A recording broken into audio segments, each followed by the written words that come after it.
నమస్తే. AP01 న్యూస్కు స్వాగతం. నా పేరు తన్నీరు శ్రీనివాసులు.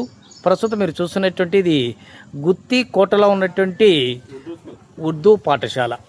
గతంలో 50 ఏళ్ల క్రితం నిర్మించినటువంటి పాఠశాల పూర్తి స్థాయిలో శిథిలావస్థకు చేరుకోవడంతో నిరుపయోగంగా మారింది. అయితే ఇందుకు సంబంధించి ఉన్నటువంటి ప్రాథమిక పాఠశాల యొక్క బోర్డు గేటు ఇలా ఉంది. అయితే మనం చూస్తున్నాం, ఇక్కడ చూసారా, చాలా ప్రమాదకరంగా కడ్డీలతో నిర్మించినటువంటి ఆ రోజు ఒక దారి ఉంది. ప్రస్తుతం దీని యొక్క గోడి వినిపించేవాడు ఎవరు లేరు. విద్యార్థులైతేనేమి, కొంతమంది పిల్లలైతేనేమి, వృద్ధులైతేనేమి కాలు జారి చాలామందికి గాయాలైనట్లు స్థానికులు ఆందోళన వ్యక్తం చేస్తున్నారు.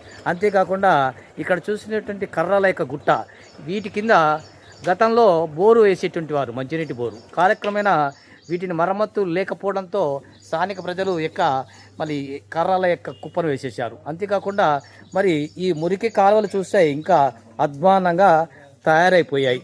నెలకోసారి కాదు కదా, 6 నెలలకోసారి కూడా వీటిని క్లీన్ చేసేటువంటి పాపాన పోవడం లేదని పలువురు ఆందోళన వ్యక్తం చేస్తున్నారు.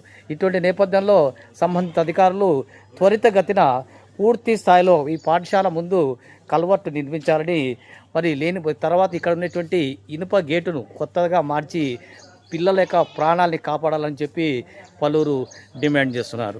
అదేవిధంగా మనం చూస్తే ఇక్కడ కాలువ కూడా మూసుకొని పోయింది, చెత్త చెదారం ఏర్పాటు చేసి.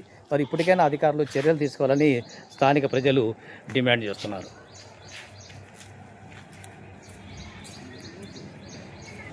మనం ప్రస్తుతం ఈ పాఠశాల వెనక ఉన్నాం. ఇప్పటికైనా కానీ ప్రజలు ఈ మార్గంలో వెళ్ళేటప్పుడు కూడా జారి పడిపోయే ప్రమాదం ఉంది.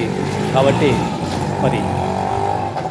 రోడ్డు ప్రక్కన కూడా మరో దిమ్మె నిర్మించి మురికి కాలువకు ప్రతిష్టం చేయాలని, తద్వారా ప్రజలకు ఇబ్బందులు లేకుండా చూడాలని, అంతేకాకుండా మురికి నీరు వెళ్ళడానికి కానీ ఈ యొక్క బ్రిడ్జి, ఈ యొక్క సిమెంట్ దిమ్మె కింద మురికి నీరు అయితేనేమి చెత్త చెదారం స్తంభించిపోయిందని, వీటిని వెంటనే వీటిని అన్నీ తొలగించి కాలువ పునరుద్ధరణ నిర్మాణం పనులు చేపట్టాలని స్థానికులు డిమాండ్ చేస్తున్నారు.